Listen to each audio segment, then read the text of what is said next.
ሰለሞን ስለ ሰለሞን እስኪ ትንሽ ነገር በለኝና ልውረድ። 1000 ሚስቶች አሉት። ለጥያቄ ምን መሰለህ? ሰለሞን 1000 ሚስቶች አግብቷል። እስላሞች 4 ሚስት ፍቅድ ለምን ዝሙት ይባላል ነው?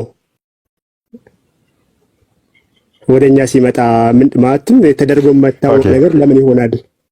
እናንተ ጋር ማለ ብዬ ነው። እንደ አይነት ነገር ወደኛ ሲመጣ ለምንድን ነው ወንጀል የሚሆነው? ጥያቄ አሁን እኛ ጋር ምን አለ መሰለህ እስቲል እኮ አሁንም እኮ በእኛ እኮ ሜቢ ከእናንተ በላይ እኮ 10 ሚስት ያለው ክርስቲያን ሊኖር ይችላል። ያ ማለት ግን ጀስ ፈጣሪ እንዲያደርግ ብሎታል ወይ የሚለው ነገር ይታያል። አሁን ዳዊት እንደዚህ አድርጓልና ዳዊት እንደዚህ ማድረጉ እኛ እንደንትን ነው የምናየው። አሁን የዳዊትን በምን እናየዋለን መሰለህ? መጽሐፍ ቅዱስ ውድቀታቸውም ተጽፏል ብለን ነው የምናምነው። ለሰዎች መመሪያ እንዲሆን የተጻፈው መጽሐፍ ቅዱስ። ሰለሞን አስቀድሞ ለምሳሌ አንደኛ ነገሥት ላይ የሚገኝ ነው ታሪኩ። ምዕራፍ 11 ላይ ነው የሚገኘው። እግዚአብሔር አስቀድሞ ማስጠንቀቂያ ሰጥቶታል ለሰለሞን። ኢቭን ሰለሞን እኮ የተገናኛቸው ያገባቸው እንትን ያላቸው ጤናማ አይደሉም። which is ጣዖት ከሚያመልኩ ጋር ነው። እንደዚህ አይነት ሰለሞን ስህተት ላይ የነበረው ማለት እንችላለን። የነበረበት መንገድ ስህተት ነው። ኦኬ መጽሐፉ ይነግረናል። ምክንያቱም ለመሰለህ አታድርግ የተባለውን አንድ አካል ካደረገ which is ተሳስቷል ማለት ነው። ያንን ማድረጉ ስህተት ነው። ነገር ግን ንስሐ ገባ ወይ ነው። ከዛ በኋላ ንስሐ ከገባ ችግር የለውም። ዳዊት ያንን በማድረጉ ትክክል ነው ብለን እንኳን አንወስድም። ኦሪዮንን በማስገደሉ ከዛ በኋላ ደግሞ ያችን አንድ ሚስቱን መንጠቁ ትክክል ነው አንልም። ያው ስህተት ነው። ያንን ማድረጉ ስህተት ስለሆነም እኮ ነው ያለቀሰው ዳዊት። አባቱ ነው የሰለሞን ስህተት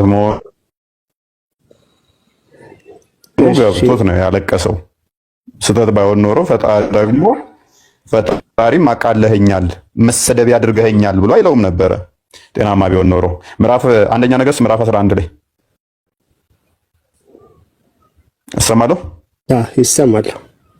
ይሰማለሁ። አዎ ከፍቼው ነበር። ቁጥር ስንት ላድርግ? ኦኬ ምዕራፍ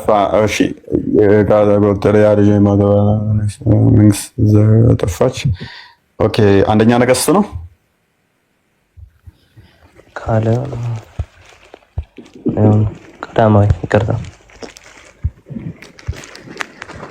ምዕራፍ ተሳስቼ መስሎኝ ነበር። እኔ ነኝ ተሳሳትኩት። በመጀመሪያ ምን አለ መሰለህ 1000 ሚስት ምናምን ሲባልም ደግሞ ኖርማሊ ሚስቶች ብላችሁም ደግሞ እንዳወስዷቸው እንትንም ነው። እነኚህ ቁባት ምናምን የሚባሉትም ምን አለ መሰለህ ነገስታት ስለነበሩ ዝም ብለው በእነሱ ስም ይጠራሉ፣ በሚስት ስም ይጠራሉ። ይሄ ስልጣን ለመያዝ ሀገርን ስታስተዳድር ካወቀ ኢትዮጵያን ታሪክ ካነበብክ ራሱ ዝም ብለው ይሰጣጣሉ።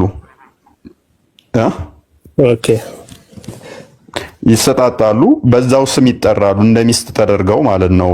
እንዲፈሩ እንዲከበሩ፣ ዝምድናን ለማቅረብ ምናምን ተብለው።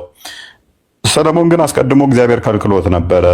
ኢቭን ከማይሆኑ ከአሞራውያንና ከአሞናውያን ጋር እንዳይጋባ ከልክሎታል። ምክንያቱም አሞራውያንና አሞናውያን ጥሩ እንትን አልነበራቸውም። ሕፃናትን የሚሰዉ ምናምን ነገር ነበሩ፣ ለሞሎክ እንደዚህ የሚያርዱ which is ጣዖት ሲያመልኩ ሕፃናትን እያረዱ እንትን የሚሉ ናቸው። ስለዚህ ከነሱ ጋር ተገናኝተህ ወደ እነሱ አምልኮ እንዳትሄድ ተጠንቀቅ ብሎ እግዚአብሔር አስጠንቅቆን ነበረ። ሰለሞን ግን ያንን ቃሉን አፈረሰ። ንጉስ ባይዘ የዳዊትን ቅድም አልጨረስኩልህም፣ እዛው ጨርሽ እንትን ስላልከኝ ያንን በመግደሉ ምክንያት ራሱ ምን እንዳደረገው ታውቃለህ? ቤተ መቅደስ እንኳን ሊሰራ ይፈልግ ነበር ዳዊት፣ እንዳይሰራ እንኳን ከልክሎታል እግዚአብሔር። ደም አለ እጅህ ላይ ብሎት ማለት ነው። ኤኒዌይስ ወደ ሰለሞን ስንመለስ ደግሞ ንጉስ ሰለሞንም ከፈርዖን ልጅ ሌላ በአሞናውያንና በአሞናውያን በኤዶማውያንና በሶዶማውያን በኬጢያውያንም ሴቶች በብዙ እንግዶች ሴቶች ፍቅር ተነደፈ ይላል። ከማን ፍቅር ሌላ? አንዲቷን ነጥሎ ጠቀሰልን። ያው ንጉስ ሰለሞን ከፈርዖን ልጅ ሌላ እግዚአብሔር አሁን ኮንፊርም ያደረገለት አንዲቷን ፍቅር ተነደፈ አለ። እግዚአብሔር የእስራኤልን ልጆች አምላካቸውን ትከተሉ ዘንድ ልባችሁን በእውነት ያዘነብላሉና ወደ እነርሱ አትግቡ እነርሱም ወደ እናንተ አይግቡ ካላቸው ከአሕዛብ ከነዚህ ጋር ሰለሞን በፍቅር ተጣበቀ። ስለዚህ እግዚአብሔር ካዘዘው ነገር ወጣ ማለት ነው። እግዚአብሔር ፈቅዶለት ሳይሆን ይህንን ያደረገው እግዚአብሔር ካዘዘው ነው፣ ወጥቶ ነው። በቃ አታድርጉ ከነኚህ ጋር እንደዚህ አይነት ነገር ውስጥ አትግባ ተብሎ ይህን አደረገው። ቁጥር 3 ላይ ለእርሱም ወዛዝሪት የሆኑ 700 ሚስቶች 300 ቁባቶች ነበሩት፣ ሚስቶቹም ልቡን አዘነበሉት። ስለዚህ ሰለሞን ምን ሆነ? ከዛ በኋላ በብዙ ሴቶች ፍቅር ተነደፈ። ይህንን ተነደፈና ለእርሱም ቁጥር ሰለሞንም ሲሸመግል ሚስቶቹ ሌሎችን አማልክት ይከተል ዘንድ ልቡን አዘነበሉበት። የአባቱ የዳዊት ልብ ከአምላኩ ጋር ከእግዚአብሔር ጋር ፍጹም እንደነበር የሰለሞን ልብ እንዲሁ አልነበረም። ሰለሞንም የሶዶማውያንን አምላክ አስትሮት፣ የአሞናውያንንም ርኩሰት ሚልኮንም ተከተለ። በሴቶቹ ምክንያት ወደማይሆን መንገድ መሄድ ጀመረ ማለት ነው። ሰለሞንም በእግዚአብሔር ፊት ቁጥር 6 ላይ ሰለሞንም በእግዚአብሔር ፊት መልካም ነገር አደረገ ነው። ሰለሞንም በእግዚአብሔር ፊት ክፉ ነገርን አደረገ። እንደ አባቱም እንደ ዳዊት እንደ እግዚአብሔርን በመከተል ፍጹም አልሆነም። ምንም እንኳን ዳዊት ኃጢአት በስጋ ላይ ቢሰራም ወደ ጣዖት አምልኮ አልሄደም። ዳዊት። ሰለሞን ግን በሴቶቹ ምክንያት ጭራሽ ወደ ጣዖት አምልኮ መሄድ ጀመረ ማለት ነው። በዚያን ጊዜ ሰለሞን ለሞዓብ እርኩሰት፣ ለካሞሽ ለአሞንም ልጆች እርኩሰት፣ ለሞሎክ እንግዲህ ሕፃናት የሚታረዱበት ነው፣ ሴቶቹን ያገባባቸው ማለት ነው። ለመሎክ በኢየሩሳሌም ፊት ለፊት ባለው ተራራ ላይ መስገጃንም ሰራ ይላል። ለአማልክቶቻቸው ዕጣን ለሚያጥኑ መስዋዕትም ለሚሰዋ ለእንግዶች ሚስቶች ሁሉ እንዲሁ አደረገ። ሁልጊዜም ከተገለጠለት ሌሎችን አማልክት እንዳይከተል ልብ በል ካዘዘው ከእስራኤል አምላክ ከእግዚአብሔር ልቡን አርቋልና እግዚአብሔርም ያዘዘውን ነገር አልጠበቀምና እግዚአብሔር ሰለሞንን ተቆጣ። እግዚአብሔር ተቆጣው። ስለዚህ ጥፋቱን እየነገረን ነው። እግዚአብሔርም ሰለሞንን አለው ይህን ሰርተሃልና ያዘዘውህንም ቃል ኪዳኔን ስርዓቴን አልጠበቅምና። እሰማለሁ ይሰማል አለኝ ይሰማል። እግዚአብሔርም ሰለሞንን አለው ይህን ሰርተሃልና ያዘዘውንም ቃል ኪዳኔንና ስርዓቴን አልጠበቅምና መንግስትህን ካንተ ቀዳድጄ ለባሪያህ ሰጠዋለሁ። ከዚህ በላይ እንግዲህ እግዚአብሔር ምን ሊያደርገው ይችላል? ከዚህ በላይ ቁጣ ምን አለ? ስለዚህ ሰለሞን ከዛ በኋላ ንስሐ ይገባል፣ ይጸጸታል፣ ይመለሳል። መክብብን ሲጽፍልን የመጨረሻ አካባቢ ላይ መጽሐፈ መክብብ ምዕራፍ 2 ቁጥር 8 ክፈትልን አንዴ። በምን አይነት ለቅሶ እንዳለቀሰ ሙሉ ምዕራፍ 2ን ብታነቡት ምን እንዳደረገ እንዴት እንዳለቀሰ ያስቀምጠዋል።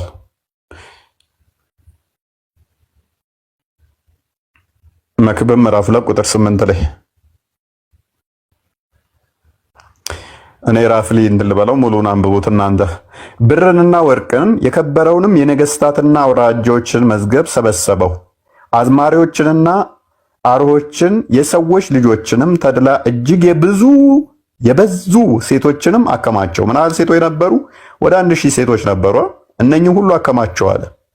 የበዙ ሴቶችንም አከማቸው። ምን ብዙ ሴቶችን እንዳከማቸም ነገረን።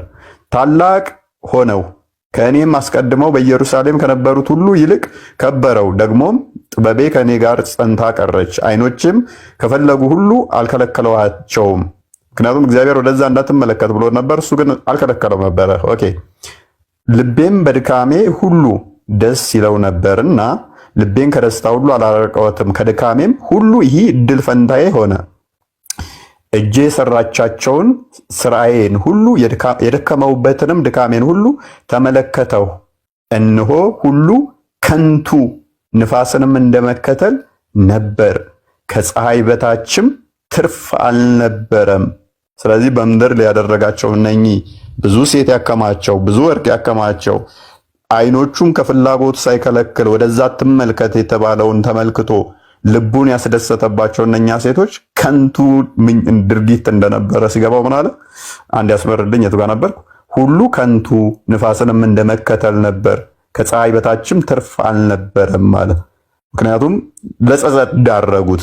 ቁጥር 17 ላይ አድርገው ሙሉውን እናንተ አንብቡት። ቁጥር 17 ላይ ከፀሐይም በታች የተሰራው ስራ ሁሉ ከብዶኛልና ሕይወትን ሁሉ ጠላው፣ ሁሉም ከንቱ ነፋስንም እንደመከተል።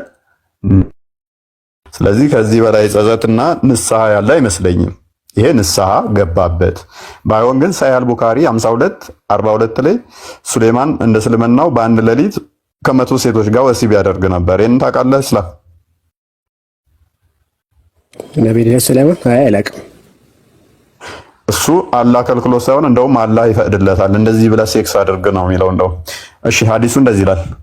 ናሬትድ አቡ ሁሬራ እንደተረከው the prophet Solomon son of the prophet David said ነብዩ ሰለሞን የነብዩ ዳዊት ልጅ እንደዚህ አለ tonight I will go around say that having sexual relation with 100 women my wives every one of whom will deliver a male child who will fight in Allah's cause ምን ይላል? በዚህ ሌሊት ወይንም በአንድ ሌሊት 100 ሴቶችን በቅንፍ ያለውን ካስፈለገ 100 ሚስቶቹን እዞራቸዋለሁ አለ። በዚህ ሌሊት 100 ሴቶችን እዞራለሁ፣ 100 ሴቶችን እዞራቸዋለሁ። እነሱም ምን የሚያደርጉ ወንድ ልጅ እንዲወልዱልኝ። የሚዞራቸው ምን ሊያደርግ ነው? 100 ሴቶቹን ወንድ ልጅ ለማስወለድ ማለት ነው። 100 ሴቶችን እዞራለሁ 100 ሴቶች እንዲወልዱልኝና በአላህ መንገድ የሚወልዱት ወንድ ልጅ ነው በአላህ መንገድ የሚዋጋ ብሎ ይላል። on that an angel said to him በዚህም መልአክ መጥቶ እንደዚህ ይለዋል say if Allah will በአላህ ፍቃድ በል ይለዋል። ወይንም ኢንሻአላህ ነው የምትሉት። but Solomon did not say it ነገር ግን ሰለሞን እንደዛ አላለም። and forgot to say it እንደዛ ማለትን ረሳው ይላል። ምን ኢንሻአላህ ማለቱን ባላ ፍቃድ ማለቱን ረሳው። ግንኙነት ሲያደርግ ወይንም ሲዞራቸው ሴቶቹን ባላ ፍቃድ ማለት ነበረበት። ሳይል ይቀርና ዝም ብሎ ይዞራቸዋል። አላማው ምን ነበር? 100 ሴቶችን በአንድ ሌሊት ወሲብ አድርጎ 100 ወንዶችን መውለድና ባላ መንገድ የሚዋጉ ነበረ። then he had sexual relation with them but none of them delivered any child except one who delivered half person ነገር ግን አለ እንደዚህ አድርጎ ወሲብ ያደርጋቸዋል ኢንሻአላህ ሳይል ማለት ነው። አንዳቸውም አልወለዱም፣ አንዷ ብቻ ግማሽ ሰው ወለደች ይላል። which is 99ዎቹ ምንም አልወለዱም፣ አንደኛው ብቻ ግማሽ ሰው ወለደች። አሁን ግማሽ ሰው የሚለው ያውን መተርጎም አለበት። ምክንያቱም ሰለሞን መውለድ የፈለገው ወንድ ነው። ግማሽ ሜቢ ሴቶች ባይምሮ ግማሽ ሊባሉ ይችላል። በምስክርነት ደረጃ ሴት ወልዶ ይሁን ግማሽ እንግዲህ ከወገብ በላይ ከወገብ በታች የተሰነጠቀ የሚታወቅ ነገር የለም። ይሄንን ጉዳይ ለማየት ሞክሬ ነበር፣ ምንም ማብራሪያም አላገኘሁበትም። አክቹአሊ half percent ራሱ ሲባል ምን ማለት ነው የሚለው ማለት ነው። ኤኒዌይስ ግን ግማሽ ሰው ብቻ ነው የወለደው። ለምን? ኢንሻአላህ ባለማለቱ። the prophet said ነብዩ እንደዚህ ያለ ሙሐመድ ማለት ነው if Solomon had said ሰለሞን እንደዚህ ብሎ ቢሆን if Allah will በአላህ ፍቃድ ብሎ ቢሆን Allah would have fulfilled his above desire and that saying would have made him more hopeful Allah inshallah I mean የራሴንም ስም ጠራውኝ እፎ ያልኩኝ ሰለሞን ኢንሻአላህ ብሎ ቢል ኖሮ አላህ ፍላጎቱን ያሟላለት ነበር፣ ወንድ ልጅ ይወልድ ነበር ነው ያው። ስለዚህ እንደዛ ሳይል ዝም ብሎ ሱሌማን ግንኙነት በማድረጉ ግማሽ ልጅ ወለደ ይላል። እናንተ ጋር ሜቢ በሱሌማን ጊዜ ከአራት በላይ ማግባት ይቻላል አይቻልም? ወይንም አይ ዶንት ኖ ብቻ ኤኒዌይስ በአንድ ሌሊት 100 ሴቶችን ወሲብ ሲያደርግ ምክር የላከለት እንደውም አላህ ጅብሪልን ልኮ ጅብሪል ላይለው መልአክ ነው መላእክት ልኮ እንደዚህ ብለ ወሲብ አድርግ ይለዋል ያለው የተፈቀደና ሐላል የሆነ ነው። እኛ ጋር ግን ምንድነው ነጻ ፍቃዱን ተጠቅሞ ነብይም ሆነ ማንኛውም ግለሰብ የራሱን ሊያደርግ ይችላል። ፈጣሪ ይቀጣቸዋል። ኃጢአት ሰዎች ይሰራሉ፣ ሰዎች ናቸውና ኃጢአት ይሰራሉ። ስለዚህ ውድቀታቸውም ተጽፎልናል። ውድቀታቸው ለምን ተጻፈልን ከሆነ እኔ እናንተ ዛሬ ውድቀት እንሰራለን፣ እንወድቃለን። ስንወድቅ እግዚአብሔር አይምረንም ብለን እንዳናስብ እነሱም እኮ ነቢያቶች እንኳን ወድቀዋል፣ ነገር ግን ተነስተዋል። ሱሌማን እንኳን ነብይ የተባለው እንኳን ይኸው ኃጢአትን ሰርቶ ተጸጽቶ ስማላ አሎ ይሰማል። ተጸጽቶ ነብይ የተባለው እንኳን ተመልሷል። ስለዚህ እኛም ኃጢአት ሰርተን እንመለሳለን፣ ንስሐ ከገባን እንመለሳለን። ስለዚህ መጽሐፍ ቅዱስ ውድቀትን ባይጽፍልን ምንም በቃ ፐርፌክት ብቻ የሆነውን ከሆነ ተስፋ እንድንቆርጥም ሊያደርገን ይችላል፣ የሰው ውድቀት ከሌለበት ማለት ነው። ስለዚህ ከምን እንማራለን? ከነሱ ውድቀት አስቀድመን እንዳንወድቅ እንማራለን። ሁለተኛ ደግሞ ከወደቅንም ደግሞ እነሱ እንዲተነስተዋልና እኛም እንዲመነሳት አለብን የሚለውን ጭብጥ እንድንይዝ ነው። ሜቢ ቀይ እያበራብኝ ነው ከሰማችሁኝ። ይሰማል። መጽሐፍ ቅዱስ አሁን ስለ ጋብቻ ምን ይለናል? ማለት ከአንድ በላይ አታግቡ የሚል ነገር ይኖራል መጽሐፍ ቅዱስ ላይ?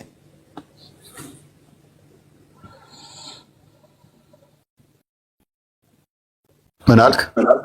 ከአንድ በላይ አታግቡ ይላል መጽሐፍ ቅዱስ ይለናል። እንደዛ ማለት ለማወቅ ነው። አታሳየኝ ችግር ነው እንዴ ከነገርከኝ ማለት ይላል እንደዛ። ያው እዚህ ጋር አሁን የተከፈተውን ያው ነገር ግን አለ ስለ ዝሙት ጠንቅ ለእያንዳንዱ ለራሱ ሚስት ትኑረው ለእያንዳንዲቱም ደግሞ ለራሷ ባል ይኑራት ይላል። ለእያንዳንዲቱ ሚስቶች ነው የሚለው ሚስት ነው የሚለው እኮ እንትን ቁጥር አልተጠቀሰም። አሁን ቢያንስ ሁለትም ሶስትም አሁን ትንቢል ወንጀል ነው የሚል ነገር ወደዛ ይሄዳል ብዬ አውሩ። አይ ለእያንዳንዱ ሚስቶችና ሚስት አይለይም፣ ሚስት ትኑረው ነው እኮ የሚለው። ሚስቶች ቢል ኖሮ እዚህ ጋር አለን። ለምሳሌ እዚህ ላላችሁ ለእያንዳንዳችሁ ሚስት ትኑራችሁ ብንባል ነሰሰርሊ አንዳንድ ሚስት ነው እንኖረን። ሚስቶች ይኑራችሁ ከተባልን ግን ሁለት ነው የሚኖረን፣ ወይንም ሶስት ወይንም አራት። ሪስፕሮካሉ ደግሞ አመጣለሁ ግልባጩን። ለእያንዳንዱ ሚስት ትኑረው አለ፣ ሚስቶች አይደለም። ትኑረው ካለ በኋላ ለእያንዳንዲቱም ደግሞ ለራሷ ባል ይኑራት፣ ባሎች ሳይሆን ባል ይኖራት። ስለዚህ ለአንድ ሴት ባል ሊኖራት ግድ ነው፣ ባሎች አይደለም። ለራሱም ደግሞ ምን ሊኖረው ግድ ነው? ሚስት። ይሄ ሜቢ ግልጽ ይመስለኛል። ግልጽ አይደለም የእኛው ሜቢ። አይ በቃ ሌላ የምታሳየኝ ነገር ከሌለ ለዚህ እንሰዳ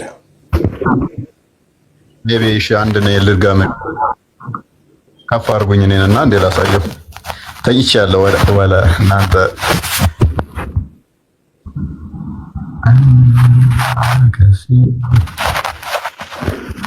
እሺ ኦኬ። ምን ይላል? ሰው ሁሉ በአንዲት ሚስት ጸንቶ ይኑር ይላል።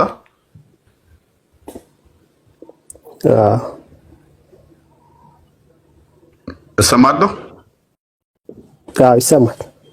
አልሰማም? ይሰማል። ቀይ አበራብኝ ነው። ሶሪ። አልሰማም? ይሰማል። ቆይ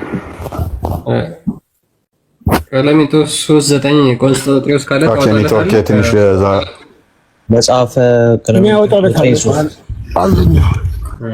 9:3 ክፈተው ቃል። እሺ አንዴሽ ልነሳ አለ አንተ ጋር ካለ ከቀደም ካንተ ክፈተው። የቀደመ ይክፈት። አይ የኔ በፒዲኤፍ ነው ያለኝ። እሺ በቃ ግልጽ። ሜቢ እዚህኛው ላይ ጥያቄው ነው ባል ለነገሩ ታይቷል። የፎይ አይ በቃ አይ ከስር ያሉትን እንዲያዩት ነው። በቃ ያንብቡ፣ ሄደው ያንብቡ። ሜቢ እዚሁ ላይ ስላወጣሁኝ በገነት የሚያነሷቸውን እንመልስ በቃ